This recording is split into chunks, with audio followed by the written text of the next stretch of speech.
Well, BRICS and World War III and de-dollarization and dollar dominance and where the world's going. And it's a topic that I don't want to stray into being hyperbolic about anything.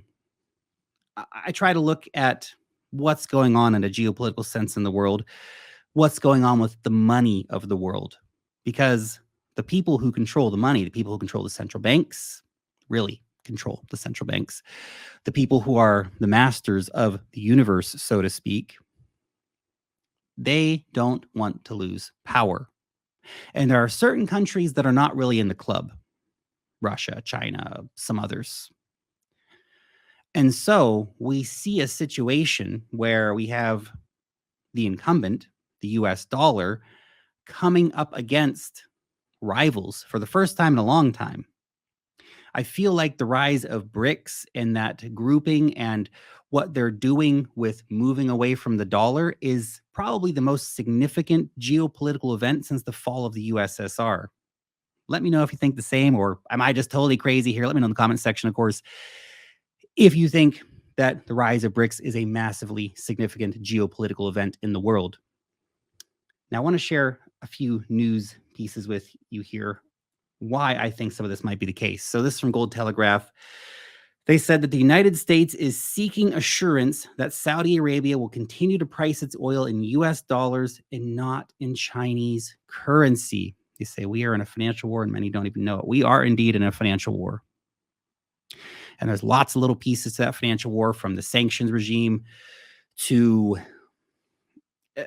what we see happening with countries moving away from the dollar for oil and gas sales, whether it be in rupees or yuan or rubles, or whatever else it might be. We're seeing a lot of national currencies starting to be exchanged between major players globally. But also, think about where we are. Because remember back in 71 or 70, Richard Nixon made a deal with Saudi Arabia. They said, hey, America's military might is going to back you in the Middle East. We're going to protect you guys. But in exchange for that, you need to price your oil in dollars. You need to only accept dollars for your oil. Saudi said, okay. And that was the birth of the petrodollar and the ensured dominance of the US dollar as the global reserve currency, which meant that every country in the world basically had to have dollars in order to buy anything they needed, whether it be oil or gas, which of course is the commodity that makes the world go round, or other things. The US dollar became the monetary oil of the world, one of the most important assets on earth. But massive debt has played a picture, using sanctions one too many times as a weapon. The dollar has been used as a very strong financial weapon against very many countries for a very long time. And apparently some countries are getting tired of it. And so the USA, whether threatening or asking or whatever tone they had this conversation in, the fact that they have to now seek assurances from Saudi Arabia shows you how far we've gotten along in this process. And Saudi Arabia is joining BRICS next year. So where do you think they're going with this? They didn't join NATO. They didn't join some kind of US new alliance. They joined an alliance with China and Russia and Brazil and India, one that is very openly moving against the Western powers. And again, I don't care which side of the conversation you fall in on this, whether you think it's a good thing that BRICS is rising, a bad thing that BRICS is rising. What I'm trying to talk about here is the implications of this situation. It's a big geopolitical situation and affects everything from the dollar to the euro to the yuan to the price of gold to the price of commodities to global shipping to global commodity prices to what's happening with Bitcoin. It's all affected because we live in a global economy where things don't happen in a vacuum. When China sneezes, everyone in the world gets a cold. I guess no pun intended in that. But anyway, apparently there was one, though. So BRICS just added 6 new members, of course, of which Saudi Arabia is one, but we also had Iran, major oil producer, the United Arab Emirates, major oil producer.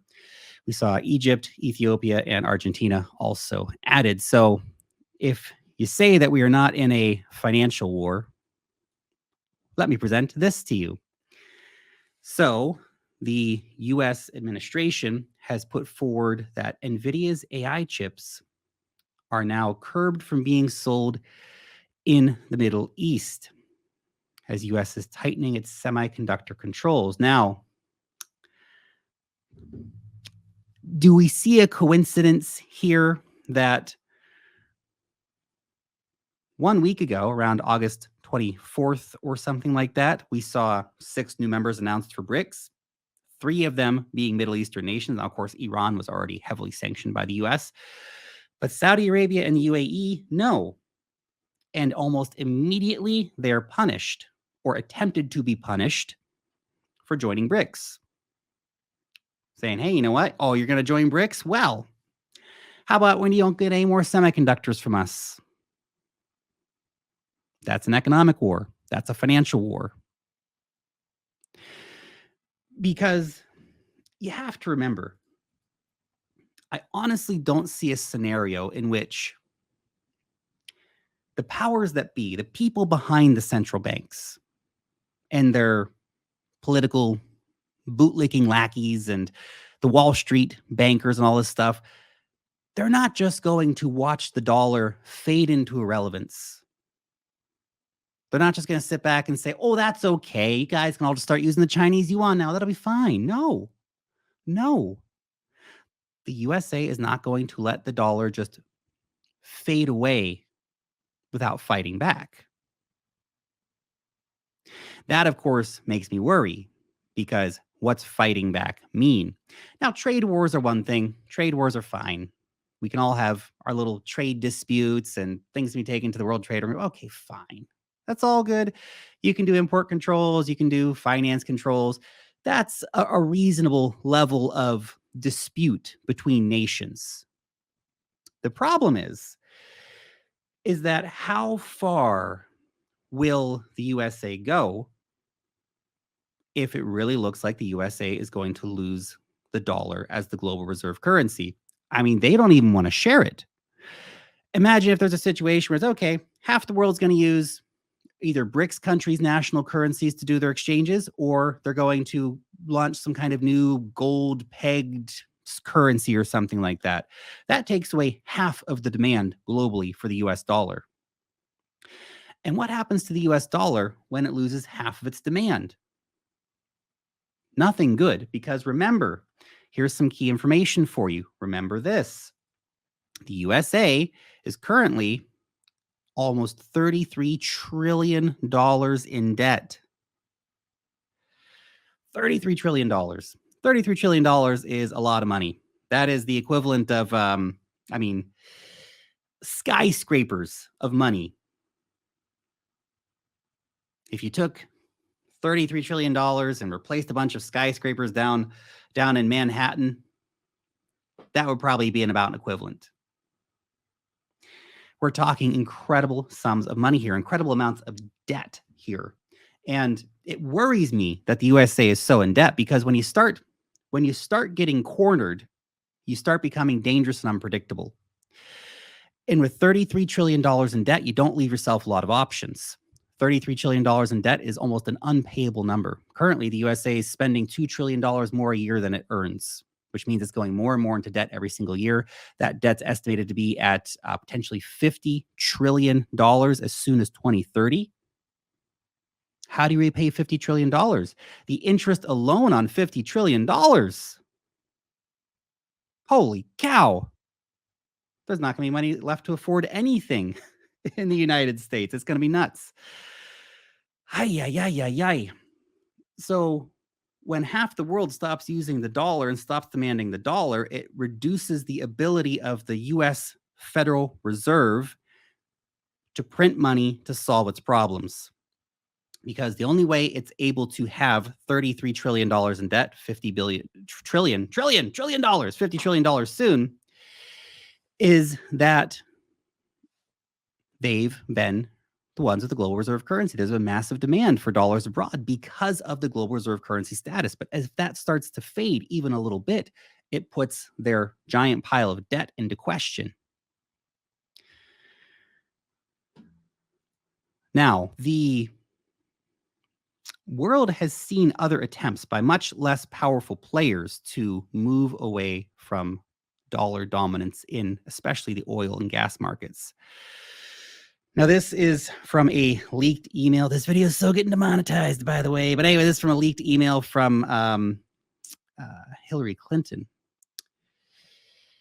Now, this is talking about Libya and Gaddafi's gold and silver reserves. So, most astounding is the lengthy section delineating the huge threat that Gaddafi's gold and silver reserves, estimated 143 tons of gold and similar in silver, posed to the French franc in Africa, right? France's neo-colonial money in Africa.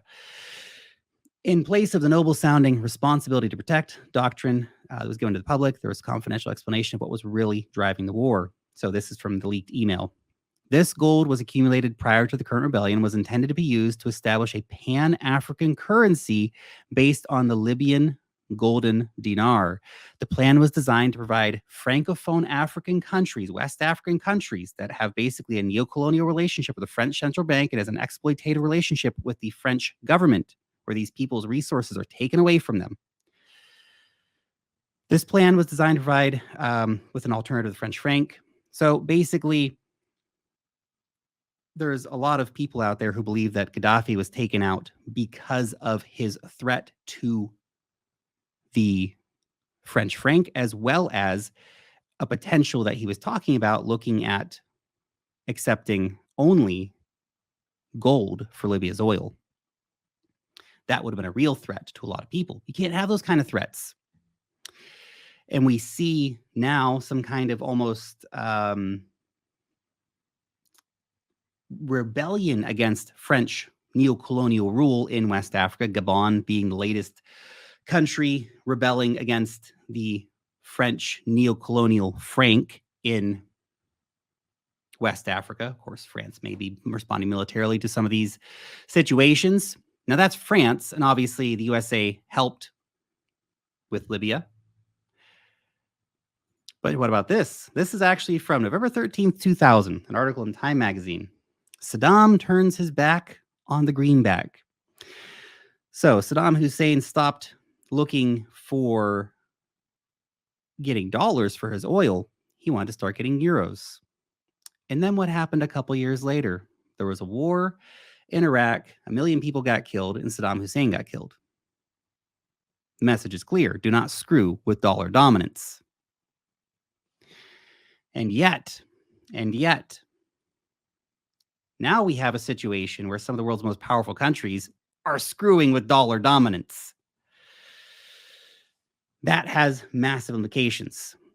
Massive implications. So currently, Brazil, Russia, China, India, and South Africa make up the current members of BRICS. We have more members coming soon. So again, as mentioned, we have Ethiopia, Argentina, Egypt, Iran, Saudi Arabia, and the UAE. We have other members that have applied for membership. Those include massive players like Bolivia, which is one of the biggest proven deposits of lithium in the world. Massive, massive, massive. Of course, Argentina is also a major lithium producer. Venezuela, the biggest proven oil reserves in the world. Algeria, one of the top oil and gas producers in the world. I think the 15th biggest reserves of oil and gas in the world. We see the Democratic Republic of Congo looking to join, which has some of the biggest mineral deposits on Earth, particularly for lithium and cobalt, which is needed for all that new technology that's being built. We see Indonesia, we see Thailand, we see Vietnam, massive, massive economic players in Southeast Asia. We see Kazakhstan, another major oil and gas producer globally. Times are a-changing, and we see a new economic union forming up that is too big to avoid. And it makes me worry, again, that the U.S. will not let the U.S. dollar go quietly into that good night, that there could be a stronger reaction to the rise of BRICS. And God, I hope not. I just want to say that. I hope not. I hope not. I hope cooler heads will prevail. let it just be a silly trade war, or tit for tat, tariffs and all that BS. That's fine. That's fine. Don't draft my children into some BS war, man, over whose currency is gonna be the reserve currency of the world. It doesn't matter. Just buy Bitcoin, damn it. Come on, guys, buy Bitcoin. What is all this crap about anyway? Why do countries have to do this? Crazy stuff. Anyway, let me know your opinion on all this.